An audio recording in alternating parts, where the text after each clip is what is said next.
Life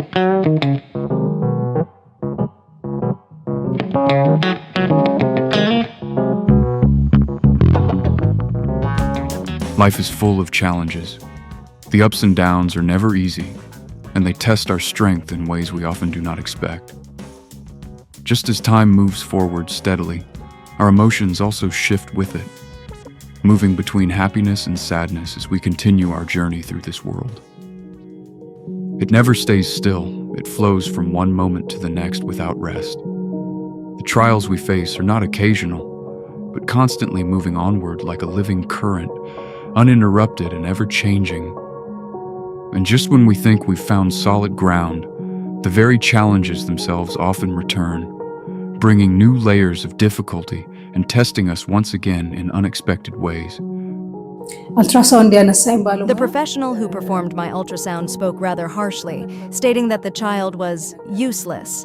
It took me a moment to fully grasp what he meant.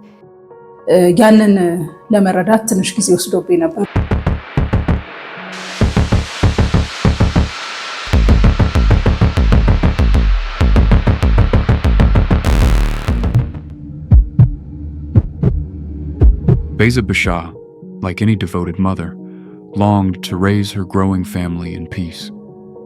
When she conceived her second child, a son, joy filled the entire household.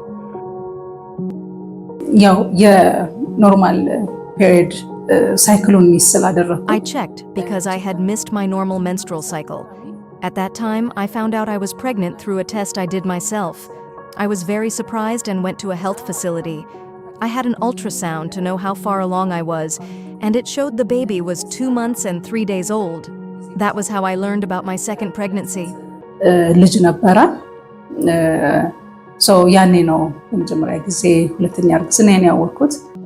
the days passed, that joy began to fade. The news she received was deeply unsettling, leaving her overwhelmed and uncertain. She wondered who she could turn to, or even confide in. At times, life presents struggles that feel unbearably lonely.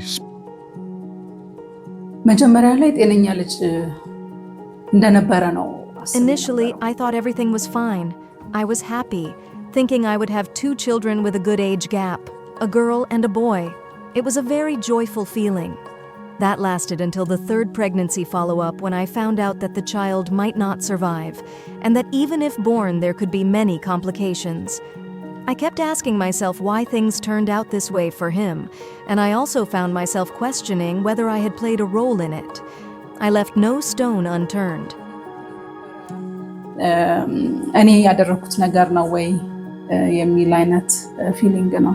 Spina bifida, a neural tube defect, and hydrocephalus, a commonly associated condition, are among the most common congenital disorders in our country.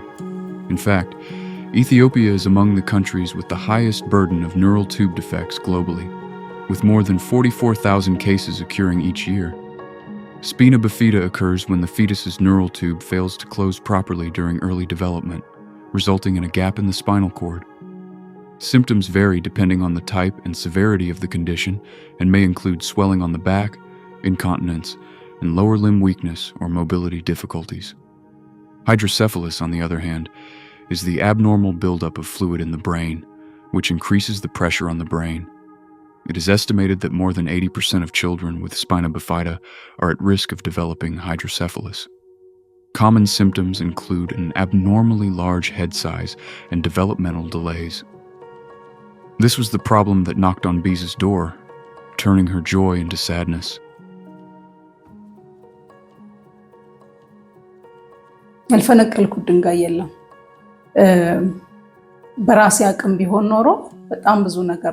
To the best of my ability, I did everything I could, searching for doctors on my own, trying to get the best medical care in the country, and even looking for options abroad.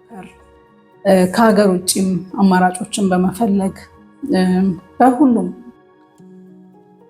most surprising part is that these conditions are often easily preventable, yet they still occur when the necessary preventive steps are not taken.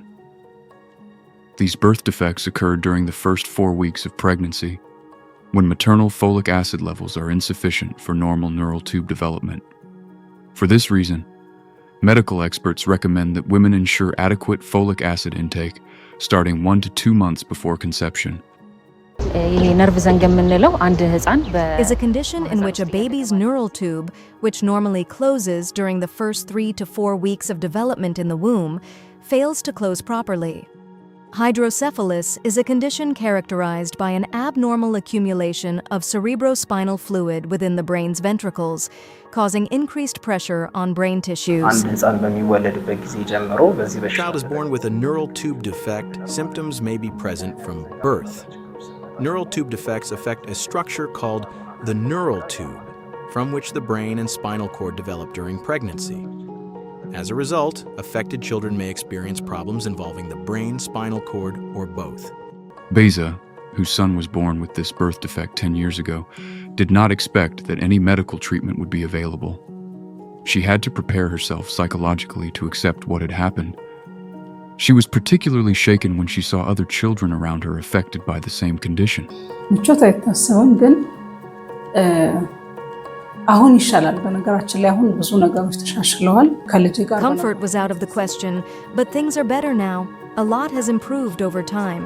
When I was in the hospital with my son, there was only very small infant bed, and if you were lucky, you might find a chair like this one to sit beside to your child. Otherwise, you would stand, go outside, or sit on a bench. At night, we would spread our bed sheets on the floor and sleep under the child's tiny bed. That was our reality. For hygiene reasons, even cardboard was not allowed, so we had no choice but to lie on the floor using whatever sheets or coverings we had. Many of us had not even completed our postpartum recovery. That was life then. I was fighting for survival. There were moments when I even thought it would be better if God granted him rest. It is easy to sit in the midst of life's hardships and convince yourself that there is no hope. Yet it is rare to find someone who plants hope in a place where hope seems impossible. I remember one day, while sleeping under my child's bed, I watched another child across from us. He had no rest at all. He had no rest at all. He would eat and vomit, eat and vomit. His mother was deeply distressed. The child had no weight. He was extremely thin, almost skin and bones. His head was markedly enlarged, and his eyes were protruding due to increased pressure from fluid accumulation. He was unable to retain any food. The mother tried everything she could, but witnessing his suffering left a lasting impression on me. I still remember that child, even before my own. Among the children who inspired the establishment of this organization, he was the first, even before my own child. That is when Beza chose to plant hope in the hearts of her fellow mothers. She looked into their weary, hopeless eyes and decided to seek hope together with them. The location is convenient, making it much easier for us to access medical care. It is a comfortable environment, and the facilities are good. It is wonderful, truly wonderful. It is good. I like it very much. It is difficult for me to fully express in words what HOPE-SBH means to me. It is a vital institution that serves as a voice for children and families facing immense challenges, offering the advocacy, care, and support they rightfully deserve. By giving voice to the everyday struggles of families, our mission is to contribute to a future where the next generation is free from these challenges. The work HOPE has done is a truly great act of humanity. Beza is doing wonderful work. She is the one who opened our eyes to things we never knew before. Founded in 2017 by a heartbroken and traumatized mother, this organization is now transforming the lives of children with this condition across Ethiopia. The loss of a child is never easy, especially when many of these cases are preventable or treatable. Yet from this personal tragedy, an opportunity has emerged to support and ease the suffering of many mothers. Up to 70% of these birth defects occur due to a lack of folic acid during pregnancy. If a mother lacks adequate folic acid during the early stages of pregnancy, the baby becomes significantly more vulnerable to these birth defects. A mother can only imagine the weight of wanting to help her child while waiting in long lines for medical attention, often with limited options and uncertain outcomes. For those without shelter or food, the situation becomes even more desperate. Poverty is a way of life that goes beyond pain. It tests every dimension of a person's existence. It is deeply heartbreaking to see mothers carrying their suffering children, forced by circumstance to beg or walk the streets in search of survival. Moved by what she witnessed, Beza, together with Zodatu Memorial Hospital, developed an approach to help children remain with their parents, while easing part of the family's burden and sharing it with them. For the past 10 years, both the children and their parents have been receiving medical and psychosocial support from HOPE-SBH. For the first time, parents were able to focus on raising their children, not merely surviving, but helping them grow. Now, families who have traveled hundreds of miles for surgery no longer have to sleep on hospital floors or go hungry. At the HOPE-SBH Center, they receive food, shelter, wound care, caregiver trainings, psychosocial support, and transportation support to the hospital follow-up visits. HOPE-SBH has been a pioneer in organizing World Spina Bifida and Hydrocephalus Day since 2019, an event that has since been observed annually in collaboration with the Ethiopian Ministry of Health. I would like to extend my warmest greetings on the occasion of the 14th World Spina Bifida and Hydrocephalus Day globally, and the 7th time it is being observed in Ethiopia. To prevent these birth defects and support those affected, many dedicated Ethiopians are working tirelessly. Among them is the remarkable Mrs. Beza Besha. The organization has also worked with members of parliament and the House of People's Representatives to advance national advocacy efforts. የተከበራችሁ የልማት አጋር ድርጅቶች ተወካዮች Today, on the occasion of the World Spina Bifida and Hydrocephalus Day, we are gathered here with the Honorable House of People's Representatives of the FDRE. I would like to express my deepest gratitude to the House for giving us this opportunity to be here and for honoring the commitment made last year to observe this day in this manner. A neural tube defect. This forum serves as a collaborative space for key government bodies, development partners, and industry heads to engage in a multi-sectoral discussion. It is intended to raise widespread awareness, and we are honored to welcome you to this important gathering. At the Continental Forum held in Zanzibar, Ms. Beza Besha, representing HOPE-SBH, was awarded the Child Help Award 2023 for her outstanding contributions to community support work. In 2024, HOPE-SBH engaged more than 300 members of parliament, ministers, senior government officials, and industry leaders supporting the implementation of food fortification policies and strategies in close collaboration with key stakeholders. We are currently drafting a strategic document that outlines who should be responsible for what. Our goal is to ensure this framework is strong and consistent, fully integrating with existing national strategies. By aligning these efforts, we aim to move from data collection to a highly effective, coordinated execution. This document establishes collective ownership for all stakeholders. It is an issue that demands a unified stance and coordinated action. Ultimately, this is a matter of our national interest and the well-being of future generations. It is far too great a burden to be left to individual mothers alone. In the same year, at the World Spina Bifida and Hydrocephalus Day event held at the House of People's Representatives, HOPE-SBH helped in strengthening the private sector engagement in prevention efforts by presenting the Golden Spine Award to 17 flour mills and 2 salt mills.